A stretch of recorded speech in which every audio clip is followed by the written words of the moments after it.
Don Lemon returns to CNN today after undergoing mandatory training after saying on the air that Nikki Haley is, quote, past her prime.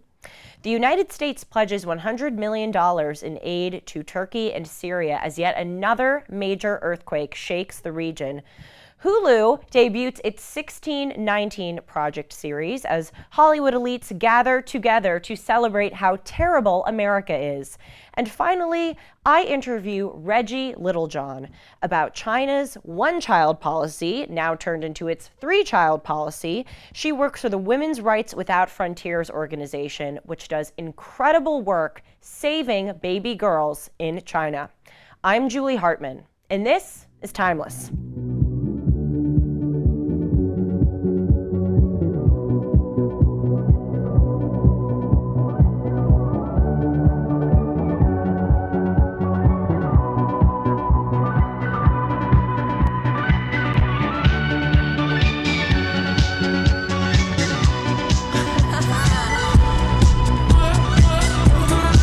Friends, it is Wednesday, February 22nd, 2023. I'd like to remind you to please like, comment, and subscribe to this channel. You can also follow me at Julie R. Hartman on Instagram. 2 nights ago, I went to this great event hosted by Salem called Ask a Jew, Ask a Gentile, and I met one of my favorite people, Eric Metaxas, who is my colleague here at Salem, but I had never met him before. He is the author of several books. One of them is on Martin Luther. It's a biography of the founder, if you will, of the Protestant Reformation. I just have to give a shameless plug for that book. It is one of the best I have ever read in my life. So it was an honor to meet him. And I'm bringing this up because we posted a photo together on Instagram that you might like to see. Now on to some very important news.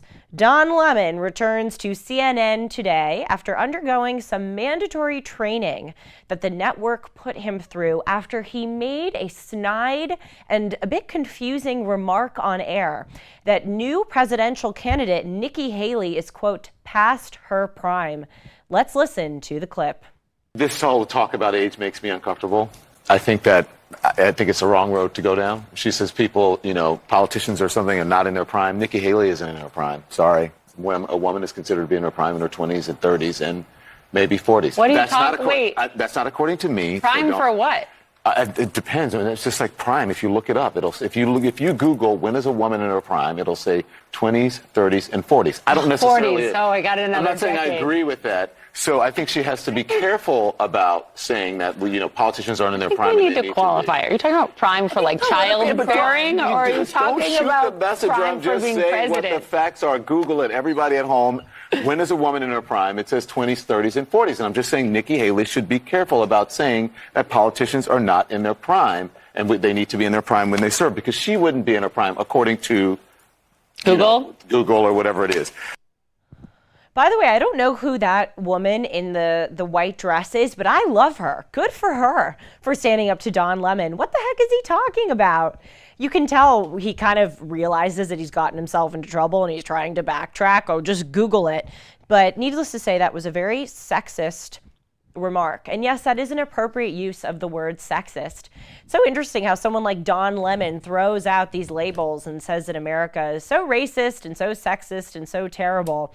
And yet he criticizes women for not being in their prime, apparently, which is definitely a bit misogynistic. He also is known to criticize people like Larry Elder and Candace Owens, who are black conservatives, and implying that somehow they are not truly black because they are on the right, which is just about the most racist thing that you can think. So anyway, I just wanted to start this off because we're going to be going into some sad and really just sobering news. But we should all kind of celebrate just for a minute that Don Lemon got his due.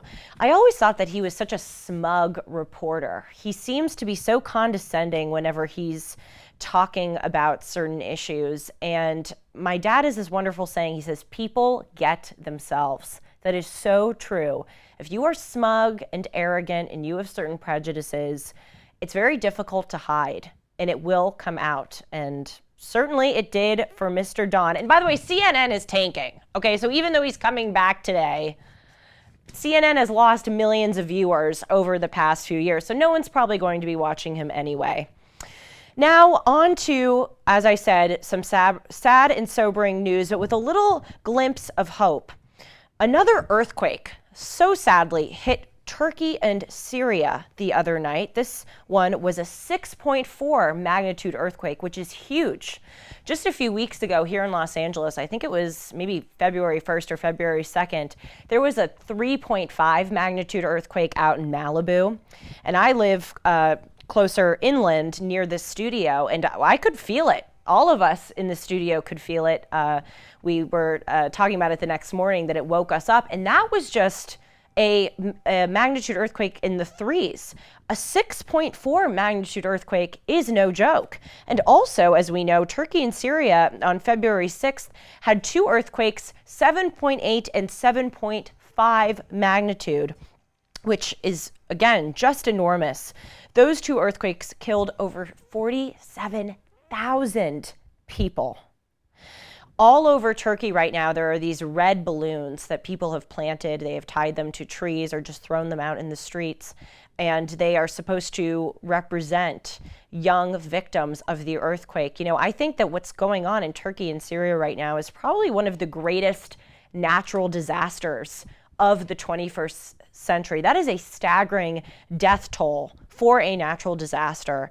And the fact that yet another one has hit, it just raises some cosmic questions for God about why he allows suffering to continue and continue. And not only was there another 6.4 magnitude earthquake, there were also several aftershock tremors, one of them being 5.8 magnitude.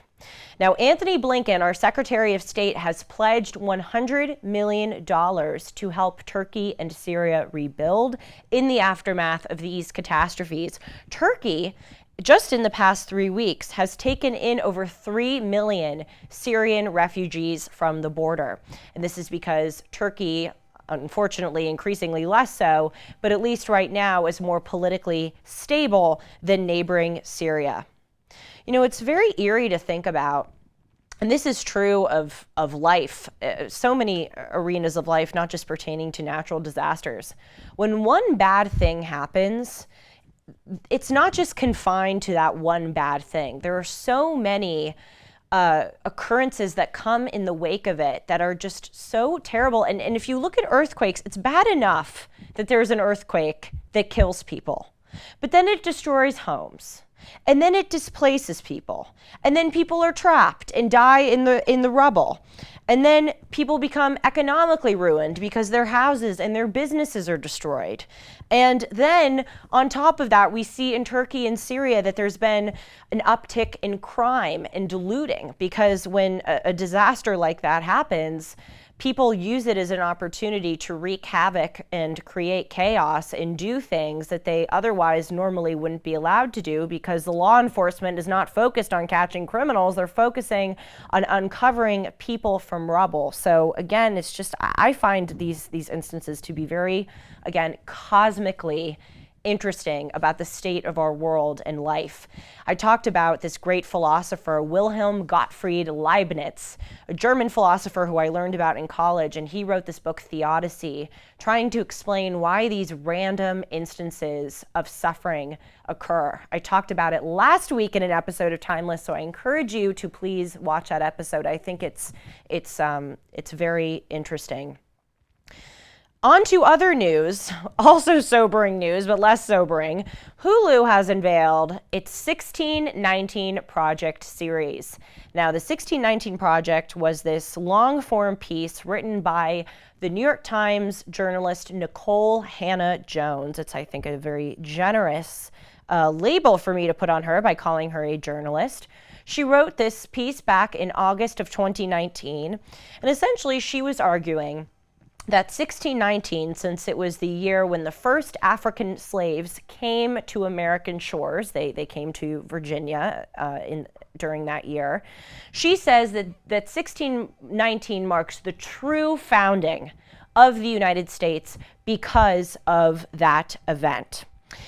And unfortunately, her commentary won a Pulitzer Prize in 2020. And I say unfortunately because it is riddled with a lot of, I don't want to blatantly call them lies. Certainly some of them are lies, but omissions of truth, or I guess thwarting and turning of the truth. One of them, and this one is a blatant libel. She said that one of the primary reasons that the American Revolution was fought in the second half of the 18th century is that the American colonists were trying to preserve the institution of slavery. I'm going to read this quote from her 1619 project. One critical reason that the colonists declared their independence from Britain was because they wanted to protect the institution of slavery in the colonies, which had produced tremendous wealth. At the time, there were growing calls to abolish slavery throughout the British Empire, which would have been which would have badly damaged the economies of colonies in both North and South America. Very interesting what Nikole Hannah-Jones did here. I love analyzing the quotes when people lie to see how they kind of provide a safety net for themselves. Dennis sometimes is quoted by, the Rolling Stones or not the Rolling Stones, that's a band. Rolling Stone, the magazine, or the New York Times or the Daily Mail, and they always say that Dennis implied something. And that's one of the ways that you can tell that the newspaper organization is lying when they say that someone implied something. Just quote them. Just see what they actually said. That's the way that those newspaper companies, as I mentioned, try to sneak in their criticisms of Dennis. And this here, what Nikole Hannah-Jones did in this quote, is another tactic when reporters lie. She writes that there were growing calls to abolish slavery throughout the British Empire, which is why the American Revolution in part was fought in order for the American colonists to preserve slavery.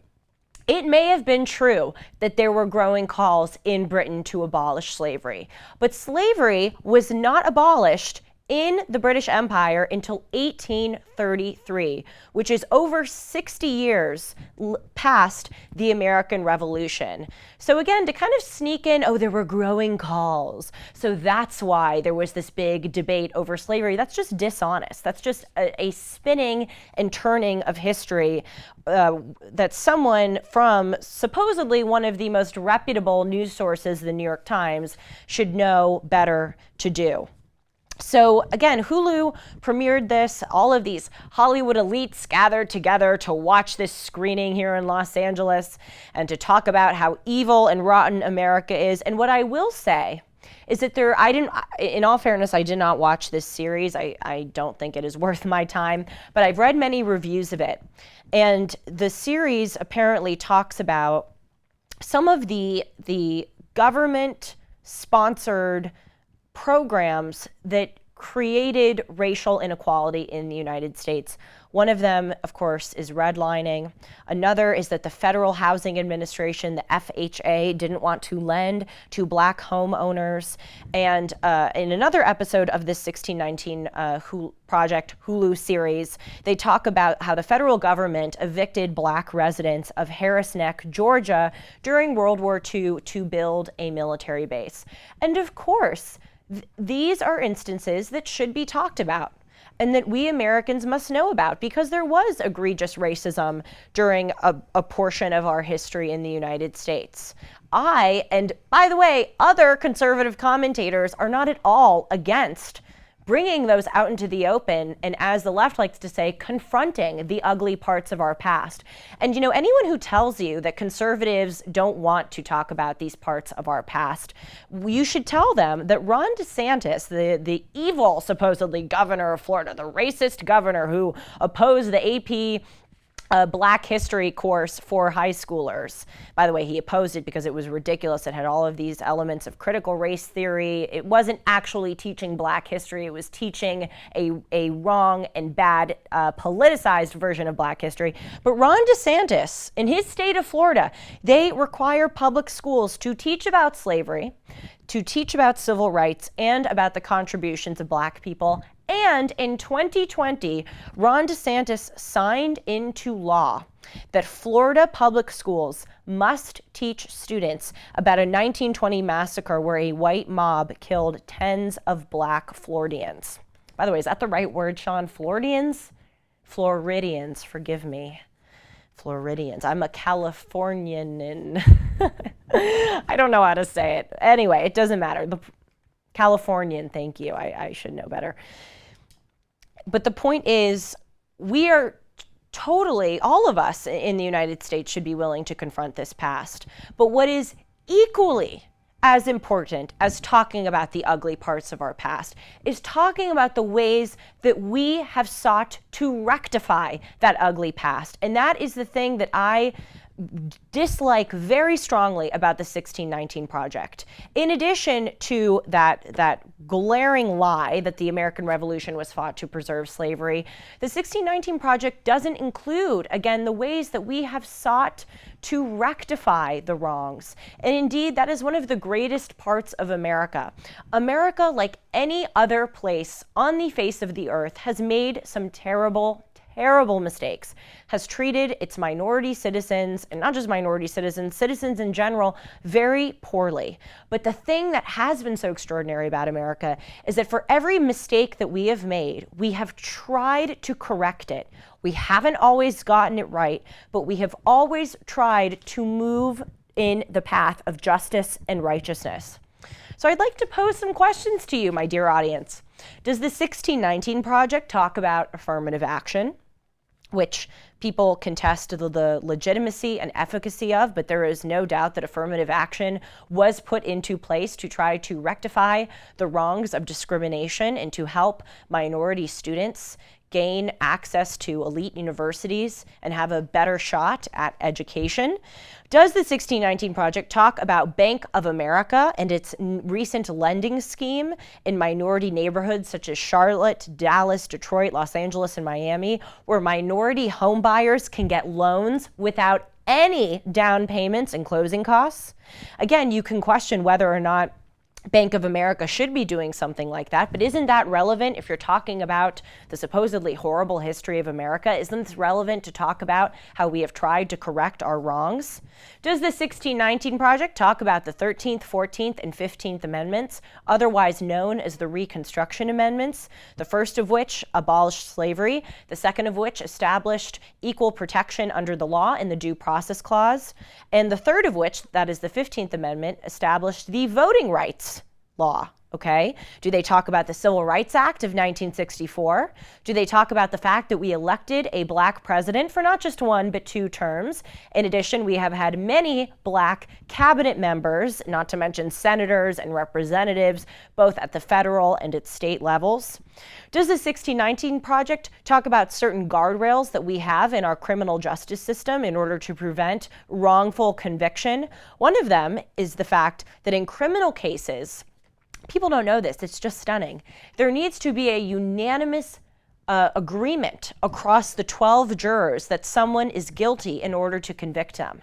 And again, that is a guardrail in order to ensure that someone who is found guilty, there are many people in agreement that they have committed that crime. Also, there is a federal rule of evidence 404 at the federal level and also similar statutes at the state level, which say that in a criminal case, you cannot bring up someone's prior crimes or wrongdoings in order to use it as evidence for the case at hand to argue that that individual may have a proclivity to commit crimes. Okay? 1619 Project doesn't acknowledge that. And finally, does it talk about the fact that millions of black foreigners from the continent of Africa, from Haiti, Jamaica, and other countries have immigrated here in the past few decades? Would they do that if this were such a systemically racist country? The 1619 Project should discuss all of our history, not just a select portion of it.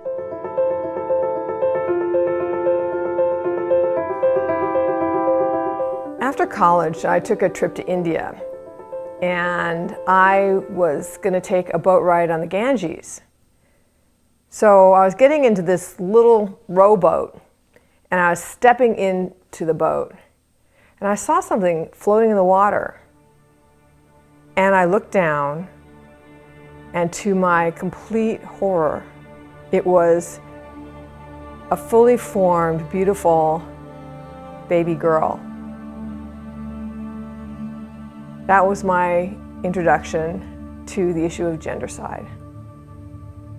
Since Chairman Mao's death in September of 1976, China has been a country of transformation. In just about a half century, it has undergone some incredible major changes. To name a few, first, it was once, of course, ideologically very staunchly committed to communism, and now the Chinese government has adopted more or less a capitalist way of trading with the world and going about its economics. Similarly, China was once a backward agrarian society with backyard furnaces, and now it is an industrial powerhouse. And it was once an isolationist country. And now, as you know from listening to Timeless, China is encroaching into places all over the world. Most recently, yesterday, signing an agreement with Prime Minister Viktor Orban of Hungary, in which China pledged billions of dollars to build a railway line in the capital. And yet another way that China has majorly transformed is the way that it has dealt with its population growth.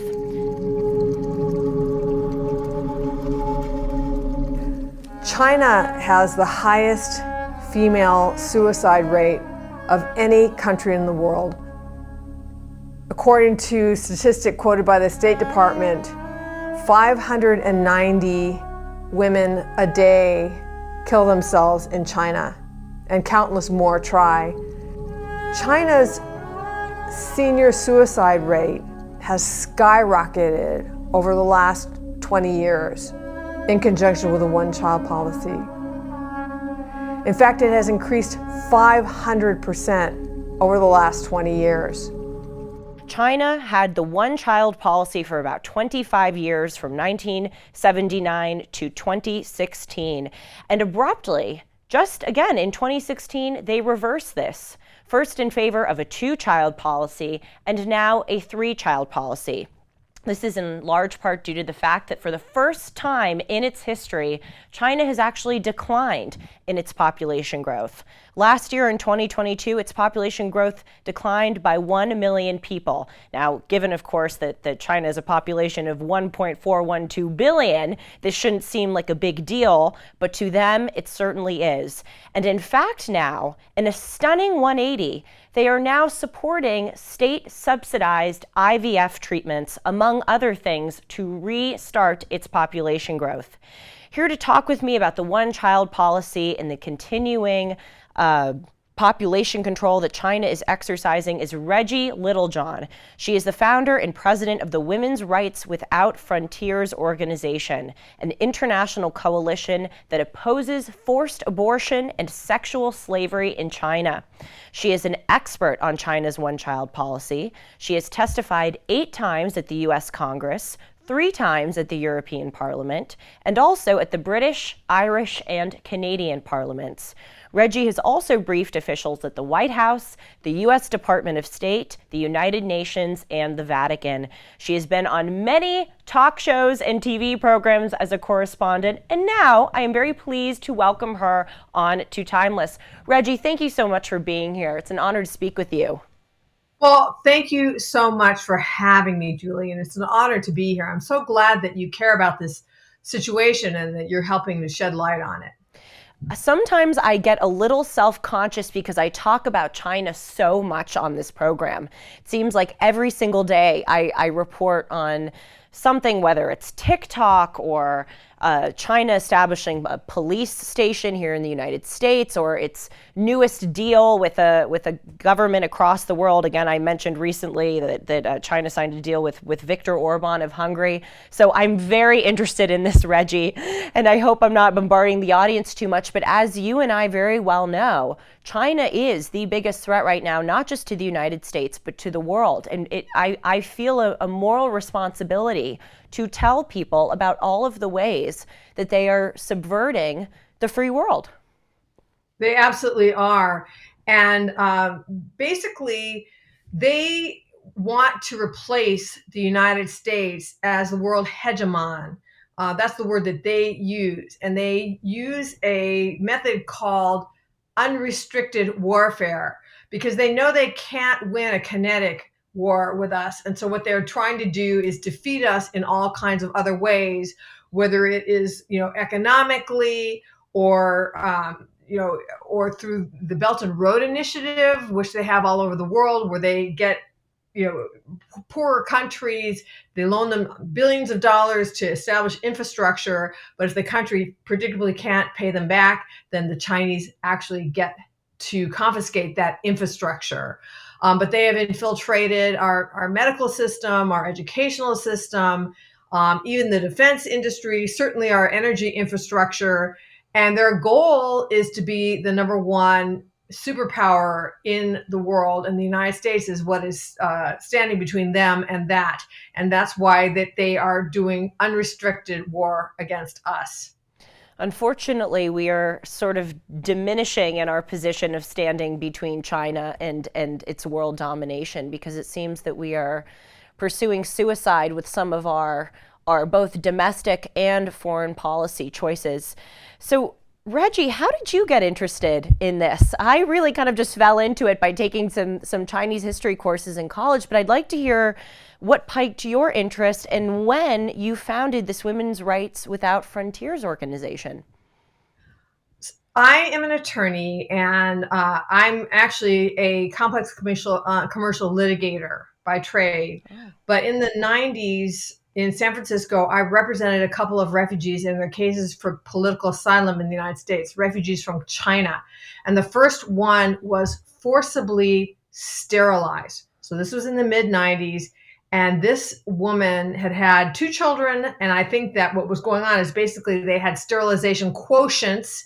So she was literally dragged out of her home, screaming and pleading and kicking. And she was held down to a table, and they performed this extremely invasive abdominal operation on her with no anesthesia. She said it felt like somebody was holding a blowtorch inside of her. And she was permanently disabled after that. And that is quite common in China with these hundreds of millions of forced sterilizations, that these women are butchered and they lose not only their reproductive health, but their general health.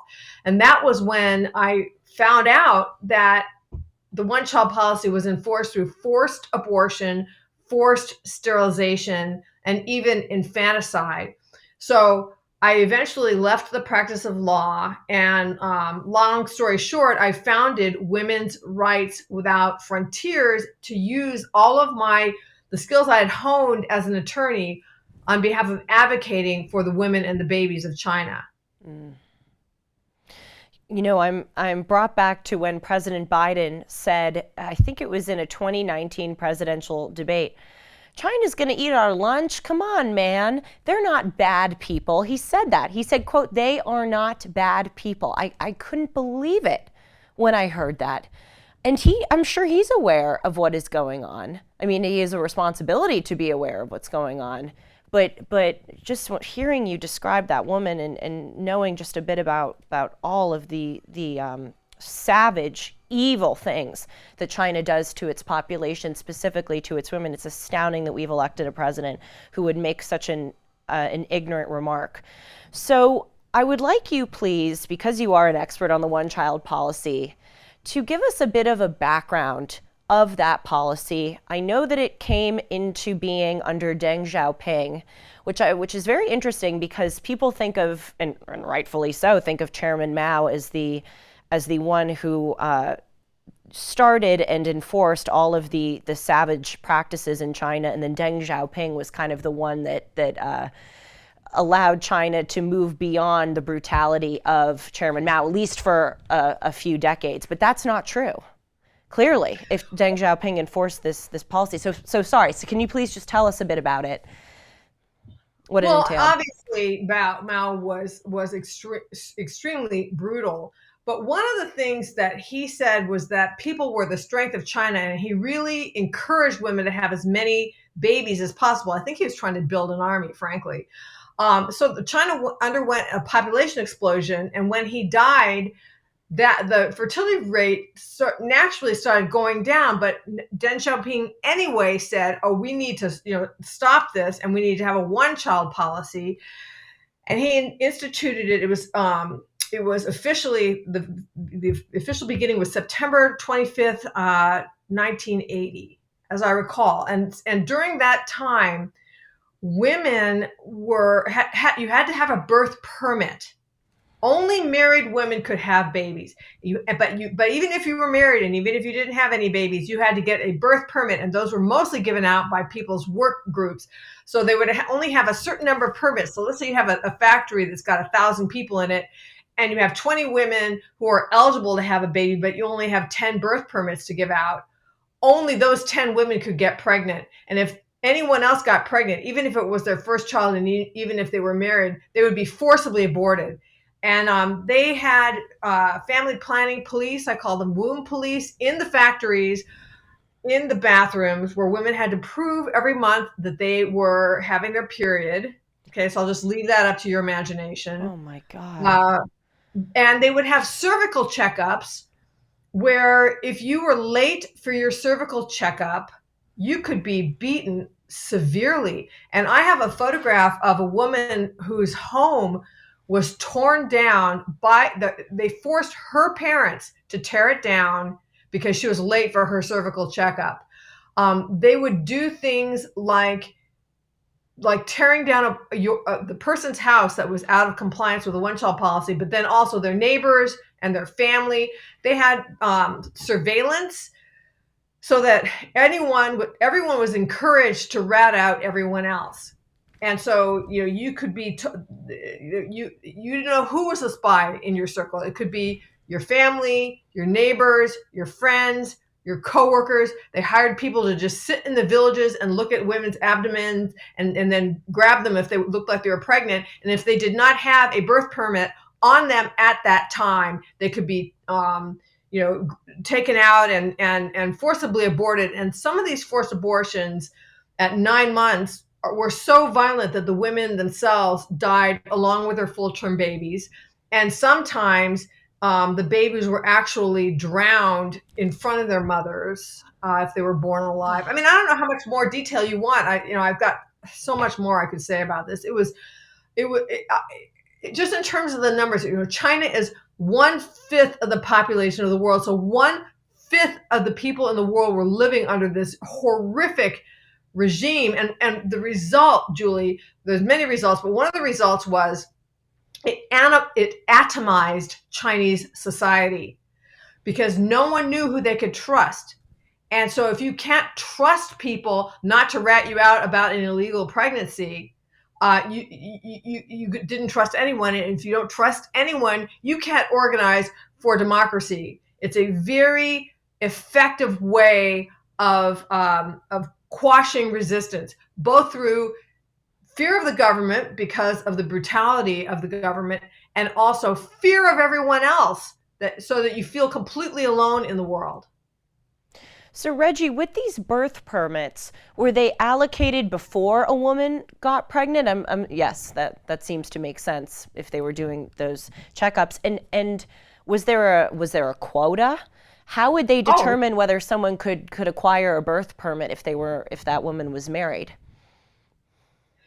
Now, I don't know whether it was a lottery system or how they decided, maybe it was the people who were married first that got them first. I don't know how they've made that decision of who got what. If you have 20 people who are eligible and you only have 10 to give out, how do you decide which the 10 are? But I will tell you something else, which is that, if a woman got pregnant before she got a birth permit, she would have to be forcibly aborted, even if she would have gotten a birth permit in the next month. Or if a woman's birth, that she were trying and didn't get pregnant during the year, and then got pregnant like the month after the year was over, it would be a forced abortion. And they had, we discovered a document online, and this is in the congressional record. I put this in the congressional record in my first testimony. I called the document Best Practices Infanticide. And what it was is that it was it was an online conversation between OBGYNs about how best to ensure that an illegal baby who is being forcibly aborted would be dead when it was born. So, you can go onto my website, Women's Rights Without Frontiers, and just look up that name and that document. You can find it there. Best practices infanticide. It's just chilling.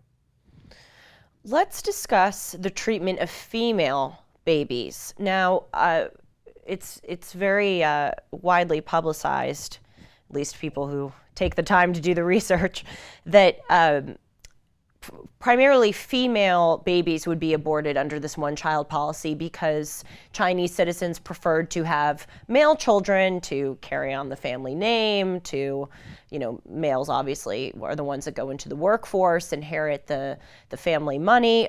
So was there a state policy that had a certain quota as to how many men should and could be born as opposed to women? Or was this forced abortion of female babies more of, I hate to call it sort of a preference when forced abortions are taking place, but was it more directed by the citizen having the child who wanted a boy, or was it directed by the government primarily?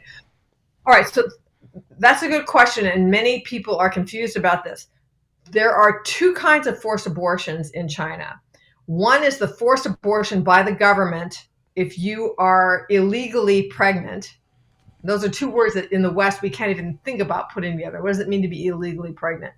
Okay, so that would be a state-sponsored forced abortion. Then there are forced abortions that are enforced by the person's own family, the woman's own family, so that the woman would be pregnant. And so typically what would happen is that the mother-in-law starts to harass her to get an ultrasound. And by the way, you can't see what the gender is of a baby by ultrasound until it's pretty well along in the 5th or 6th month. The woman typically will drag her feet because she knows what that ultrasound means. It means that if it's a boy, she can keep the baby. And if it's a girl, she's going to be forced by her mother-in-law and her husband to abort or abandon that baby. So some of these women would drag their feet into the 8th month of pregnancy, finally get the ultrasound, see that it's a girl, and then be forced really by their husbands and their mothers-in-law to schedule an abortion, late-term abortion. And that's something that continues under the 2-child policy and the 3-child policy. So I would say that forced abortion is reduced in China now that they see that they're heading into a demographic disaster, but that the sex-selective abortion of baby girls is continuing. So as I mentioned to you before the interview, we are the only organization in the world that has baby girls. We have boots on the ground with saving baby girls and widows in one area of rural China. And I can't tell you where that is because we don't want the Chinese Communist Party to find our network and do bad things to them. But anyway, under the 2-child policy, what happened is that second girls were at great risk. And there was one couple, it was reported that they had one girl already under the 1-child policy. They thought that they were one and done. Then the 2-child policy came along. So the husband said, let's have another baby. Let's have a boy. So his wife agreed to try, and he forced her to abort 4 baby girls in a year, and then she died. So second daughters and especially third daughters are really at risk of either abortion or abandonment still in rural China, at least where we are.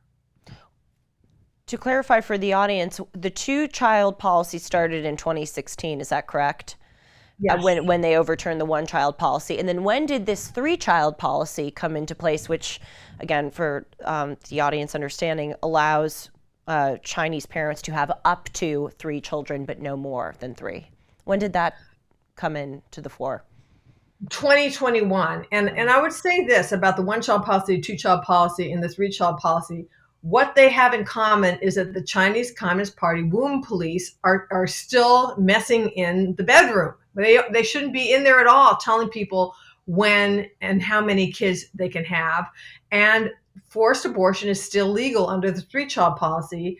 You have the new rule is every married couple is allowed to have 3 children, which means you have to be married and you can't have more than 3 kids. And so it's still legal to forcibly abort unmarried women and 4 children. So I believe that law is still in the books. This is my own personal belief, because they want to increase the population of Han Chinese, but they don't want to increase the population of the Tibetans and the Uyghurs, right, where they're committing genocide in Xinjiang. And so it's hard to get information out there, but I would be very, very surprised if the Tibetans and the Uyghurs are not being forcibly aborted under the three-child policy. Have you been targeted by the Chinese Communist Party? I mean, I can't imagine that you haven't with the work that you're doing, and especially when you just said that you have people on the ground. You can't say where, but saving baby girls. Have you faced persecution or harassment from them or their thugs that they employ to do that? I was so worried about that in the beginning of this work, and I was actually harassed by them. I mean, I had an incident where I'm sorry, you weren't or you were? I'm so sorry to interrupt you. I couldn't hear you. I was worried in the beginning. And I took, precautions, because I knew that if I was going to be going full time exposing the heinous human rights and women's rights atrocities of the Chinese Communist Party, that I needed to take precautions because I had a child at home. Okay. So there was an incident early on where I believe that the Chinese Communist Party did break into my computer, and it's take a long time to explain that. And after they did that, I was really profoundly afraid. Like, I felt myself shaking inside for about 3 days. I was just trembling inside, because if they're in my computer, then they know exactly, who I am, where I live, what I look like, what my kid looks like, all the unpublished things that I have on my computer, my personal finances, I mean, everything, right? And it was so interesting because after 3 days, what I felt after that was, you know what? I don't have anything to lose at this point. And that's when I really actually came blasting out against them. Before that, I'd been more careful with what I said. And then after that, it's like, okay, I have nothing to lose now. I'm just going to come out and just say it all. So it kind of backfired on them, and I haven't heard much from them since then. But the people who really are brave are the people who are doing this on Chinese soil. So my network, they are daily taking their freedom and possibly more into their hands to get these stipends into the hands of the babies' mothers and the widows that help them to survive.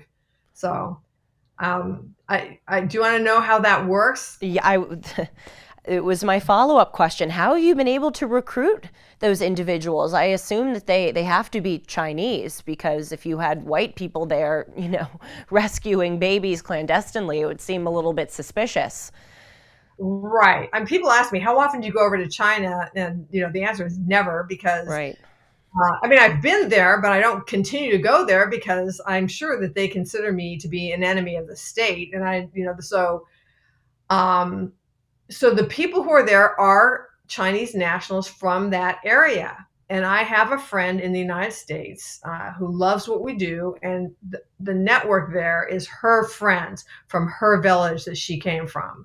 So that's how I have access to them. But I don't really recruit them. They are very passionate pro-life Christians, basically, is what they are. And they are so committed to this work that they are willing to take the risk of doing it, and through sleet and snow and surveillance and everything else, make sure that they get those stipends to the babies. So the way that this works is our network will find out about a woman who is being pressured to abort or to abandon her baby girl, or under COVID, we're in a farming community, so that when the lockdowns happen, if it happens during the harvest, God forbid, their vegetables, their grains, they just rot in the field because they can't get them to market because there's no transportation. And what that does is it drives the family even further into poverty than they already were. They were just barely eking out a living from the ground. And so then they think the unthinkable, which is, maybe I should just give away this baby girl. She's an extra mouth to feed, and she'd be better off with somebody, who had more resources.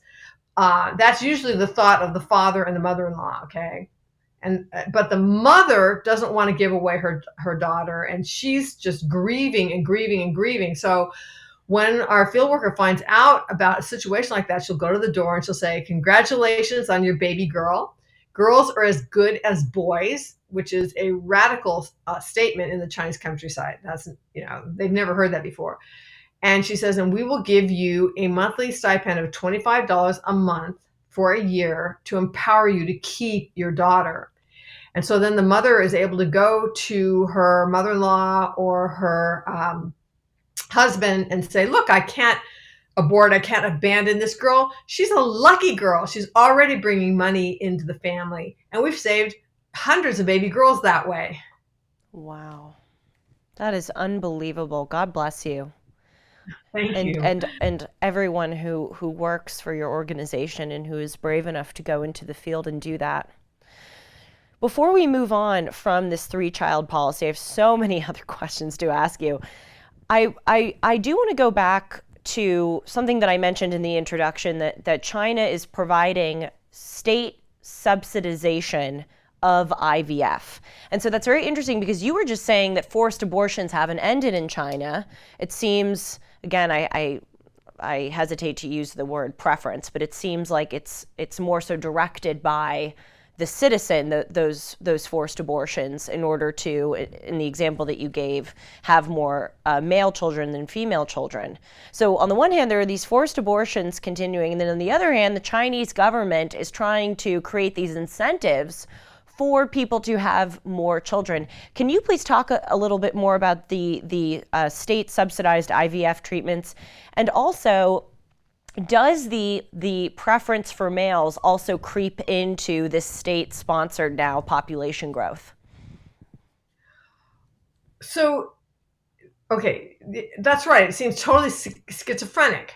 On one hand, Right. They are maintaining a 3-child policy, although they did lift it in a couple of provinces, Shandong and Shanghai and Sichuan and maybe Guangdong. But anyway, there's 1.4 billion people in China, and most of those are still under the 3-child policy.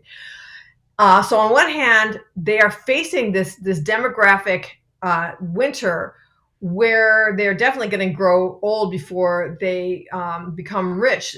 So demographers estimate that by 2035, there will be, is it 400 million more? Their population is going to be 400 million elderly. That's about a third of the population is going to be elderly who can't work, and they don't have the young population to support it. So now they are doing everything they can to encourage people to have more babies. And that's why Women's Rights Without Frontiers is calling upon the Chinese government to completely abandon all coercive population control. It makes no sense. It's preposterous that they are keeping any coercive population control. And I believe the reason that they are keeping a 3-child policy in place is to use it against the Uyghurs and the Tibetans. That's why I think that they're doing it. But in terms of the IVF, I mean, this is just one of the many measures that they are trying to encourage people to have more babies. And as I've read, the IVF program by the government will pay for about 50% of the IVF treatments. Now, IVF treatments, even at 50% in China, are still extremely expensive, especially since IVF doesn't always work. I mean, sometimes you have to do it 3-4 times, 5 times before you finally are able to carry through a pregnancy. So it's still a solution that's only for the rich. And not only that, but people are not going for it. I mean, IVF, the market for IVF is actually diminishing, or has been, despite these government subsidies, because people in China don't want to have more kids generally. There's a general sense in China, number one, that one child is enough. They've been brutalized into believing that. So, and then also it's extremely expensive to raise a child in China. So they're not. China is not seeing the population boost that it was hoping to see when they lightened up on the one-child policy and created a 2 and a 3-child policy. What do you think that they are going to do about that older population? Because they are so utilitarian, they are so brutal, and I just can't imagine that they are going to want to support, as you say, 400 million elderly people who are not useful to them. What do you think is going to happen there? I really tremble to think about that. I don't know what they're going to do, but I will tell you, as I mentioned, we have a Save a Widow campaign also in the same area where we have the Save a Girl campaign. So the abandoned widows are some of the most impoverished people in the world. They don't have anybody to support them. Their family doesn't visit them. They have no means of support in any way. And a lot of them are committing suicide. So senior suicide is a huge problem in China, and especially the suicide of women. So in the Chinese countryside, at one statistic recently, or maybe it was a few years ago, was that there are 3 times more women as men who kill themselves in the Chinese countryside. And we do something similar for the widows. We just go to the door and say, you're a human being created by God in his image, and we want to support you because you need support. Now, believe me, they've never heard that from anyone. Under communist China, the government doesn't just give things out because people need them, okay? It's very materialistic, very utilitarian, as you said. Now, all that to say this, that in my network, when that China had the zero COVID policy, and then they let it go, and then basically almost everybody in China got COVID. The people in my network were saying that they believe that that the government released a bioweapon on the Chinese population in order to get rid of the elderly, because there's no way to support them. Now, I'm not saying they did that. Right. I actually don't think they did that. But what I am saying is that is the level of trust or distrust of the Chinese population towards their government at this point. Wow. It's very, very interesting. I recently read a Wall Street Journal article. I wish I could remember who wrote it because I thought it was fascinating, about population control. And he argued that just as Marxism, and we forget this, just as Marxism was an import from the West because Marx was a German, this author also stipulated that population control is sort of an import from the West. And he cited Margaret Sanger. I actually, in college, I didn't write a thesis, but I wrote, in order to graduate, you had to write a minimum of a 35-page paper. And I wrote it on Margaret Sanger and Planned Parenthood, and how she was the progenitor of eugenicism. I mean, really, of course, there were many other eugenicists in the country, but she really made it mainstream. She coined the term birth control. People don't realize this, to literally mean control who was birthed. And so anyway, this author talked about Margaret Sanger. I believe he talked, and I don't want to blame Robert McNamara if he wasn't the person who was cited here, but he quoted, I believe it was McNamara, who said that in the 70s or in the 60s that population control or population growth was going to be one of the biggest problems facing humanity in the near future. I remember the author also talked about the United Nations had its own symposium, its own group, trying to find a way to curb population growth. And again, he stipulated that China, among other countries, but primarily China, took these Western ideas of population control and adopted them. What is your response to that? Do you think that argument has merit? Is it too much to blame the Westerners for these policies that China has pursued, or did they get inspiration from the people I mentioned? Well, I would say this. I mean, the technology that they're using is definitely Western. I mean, the ultrasound machines. This is how they figure out, who's a boy and who's a girl. Who is supplying them with these ultrasound machines? And who is supplying? I agree that this whole idea about that there's some kind of a population explosion, and we need to limit the population of the world, comes from the West. Although I don't know whether back in the era of Deng Xiaoping, when they're just coming out of the Mao era, where the average fertility rate was 6 kids per woman, whether you can blame that on the West, the Deng Xiaoping decision to go with a one-child policy. So. Finally, Reggie, you've been so generous with your time. You really have inspired me. I'm just so humbled by the work that you're doing. How can I support you? I've told you that I talk so much about China on this program, and again, I hope that I'm doing my part by spreading the word about many of the things that China is doing, as I said earlier in this program, to subvert the free world. But I do feel a little bit helpless. How can I support your organization? How can my audience do so as well? Well, thank you for asking that. So our website is womensrightswithoutfrontiers.org. That's womensrightswithoutfrontiers.org. And if you go onto the homepage, you will find red buttons on the upper right corner. And one says Save a Girl, one says Save a Widow in China. We're also saving widows in Uganda. So there's another button for that.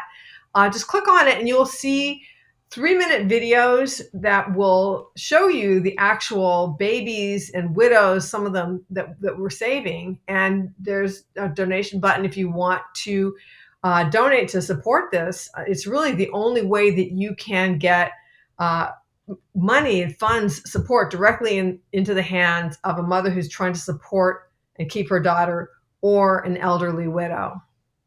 I loved what you said earlier about how the mother can take the baby girl to the husband or to the mother-in-law and say, she's lucky. She's already bringing in money.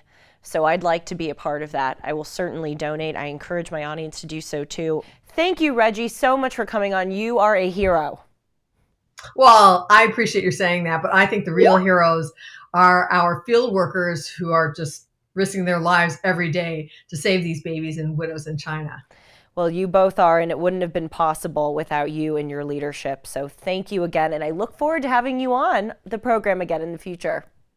Thank you so very much, Julie. I really appreciate it.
I appreciate your joining us today. And reminder, please follow me on Instagram at Julie R. Hartman.